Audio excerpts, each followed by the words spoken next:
महाराष्ट्र में बड़ी सियासी हलचल। शरद पवार का अध्यक्ष पद से इस्तीफा देना था नौटंकी, अजीत का बड़ा दावा।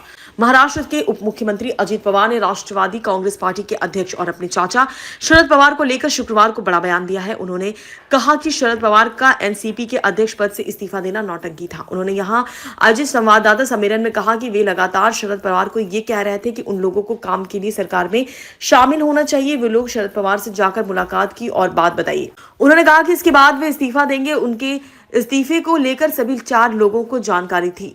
शरद पवार ने कहा कि वे लोग सरकार में शामिल हो जाएं, उसके बाद वह इस्तीफा दे रहे हैं। सुप्रिया सुले भी सरकार में शामिल होने के सपोर्ट में थी। उनके बाद उन्होंने बुक प्रशासन के मौके पर इस्तीफा दिया, लेकिन उसके तुरंत बाद उन लोगों को कहा कि उनके समर्थन में लोग प्रदर्शन करें और इस्तीफा वापस मांगे, और प्रदर्शन के बाद उन्होंने इस्तीफा वापस लिया। अगर इस्तीफा नहीं देना था तो फिर इतनी नौटंकी क्यों?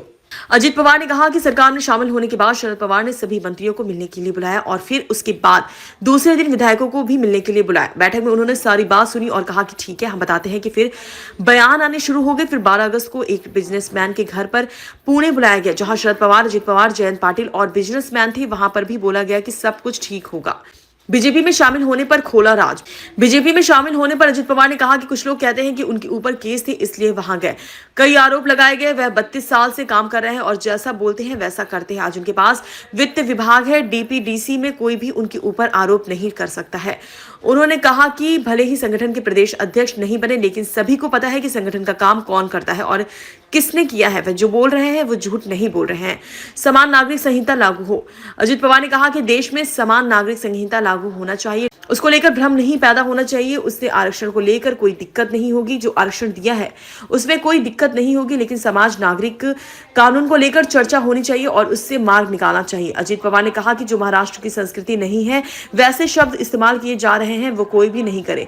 मराठा आंदोलन शुरू हुए, ओबीसी का आंदोलन शुरू हुआ, जातिगत आधार पर जनगणना होनी चाहिए। ये पता चलना चाहिए कि कौन सी जाति कितनी है, ये पता चलना चाहिए। एनसीपी नेता जितेंद्र अवान ने अजीत पर बोला हमला। अजीत पवार के बयान पर एनसीपी के नेता जितेंद्र अवान ने जवाब देते हुए कहा कि अगर आप पवार परिवार में जन्म नहीं लेते तो आपका राजनीतिक कद नहीं बढ़ा होता। आप बारामती से चुनाव जीतते क्या?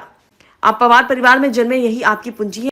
आप अगर अवान के परिवार में जन्म लेते तो आपको 4 बार उप मुख्यमंत्री नहीं बनाया जाता। आपके पार्टी के कुछ नेता हम लोगों पर टीका टिप्पणी कर रहे हैं, जो अपने चाचा की पीठ में खंजर भोंक कर एनसीपी में शामिल हुए हैं।